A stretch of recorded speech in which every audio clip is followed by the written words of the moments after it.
الحمدللہ والصلاة والسلام علی رسول اللہ۔ نماز جمعہ کے لیے پہلا اور دوسرا وقت کب شروع ہوتا ہے؟ سوال کیا گیا ہے۔ حدیث میں نماز جمعہ کے لیے جلدی آنے کی فضیلت بیان ہوئی ہے کہ جو شخص پہلے وقت میں آتا ہے اسے اونٹ کی قربانی کا، اور جو دوسرے وقت میں آئے اسے گائے کی قربانی کا، الی آخر الحدیث۔ میری گزارش یہ ہے کہ آپ بتائیں کہ یہ پہلا وقت یا گھڑی کب شروع ہوتی ہے اور کب ختم ہو کر دوسرا وقت شروع ہوتا ہے؟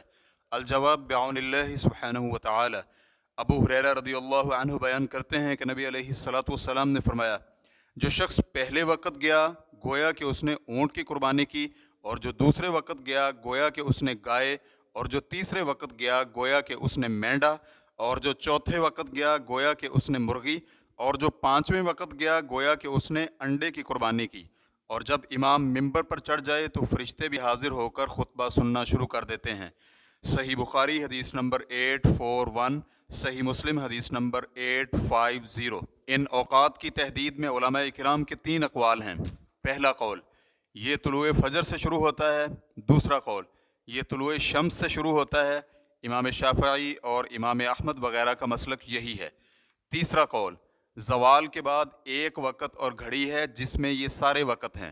امام مالک رحمہ اللہ کا مسلک یہی ہے، اور بعض شافعیہ نے بھی اسے اختیار کیا ہے، اور یہ تیسرا قول ضعیف ہے، بہت سے علماء نے اس کا رد کیا ہے۔ امام نووی رحمہ اللہ کہتے ہیں، یہ تو معلوم ہے کہ نبی علیہ الصلوۃ والسلام جمعہ کے لیے زوال سے متصل نکلا کرتے تھے، اور اسی طرح سب علاقوں اور ملکوں کے ائمہ کرام بھی، اور یہ چھٹا وقت یا گھڑی گزرنے کے بعد ہوتا۔ تو یہ اس کی دلیل ہے کہ جو شخص زوال کے بعد آئے اسے قربانی اور فضیلت سے کچھ حاصل نہیں ہوا، کیونکہ وہ تو صحیفہ بند ہونے کے بعد آیا۔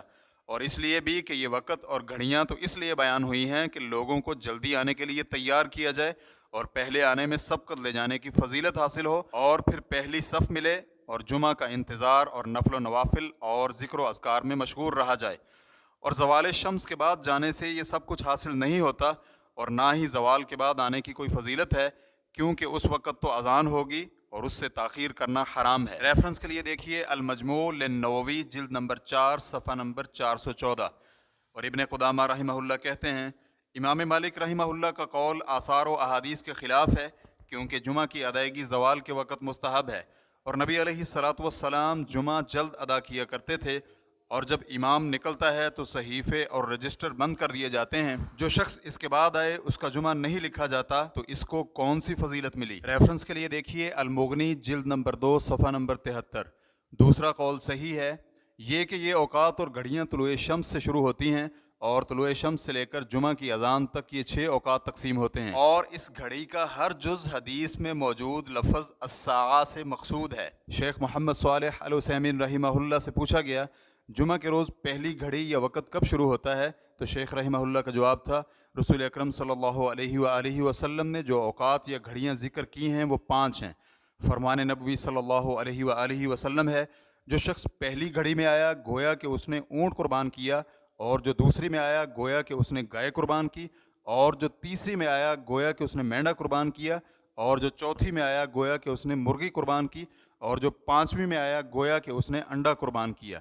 نبی علیہ الصلوۃ والسلام نے طلوع شمس سے لے کر امام کے آنے تک کو 5 حصوں میں تقسیم کیا ہے، تو اس طرح ہر حصہ تقریباً اس وقت معروف 1 گھنٹے کے برابر ہوگا، اور بعض اوقات اس سے زیادہ یا کم بھی، کیونکہ وقت میں تغیر ہوتا رہتا ہے۔ لہذا طلوع شمس سے لے کر امام کے آنے تک 5 گھڑیاں ہیں، اور ان کی ابتدا طلوع شمس، اور ایک قول یہ بھی ہے کہ طلوع فجر سے ہوتی ہے، لیکن پہلا قول زیادہ راجح ہے، کیونکہ طلوع شمس سے قبل تو نماز فجر کا وقت ہے۔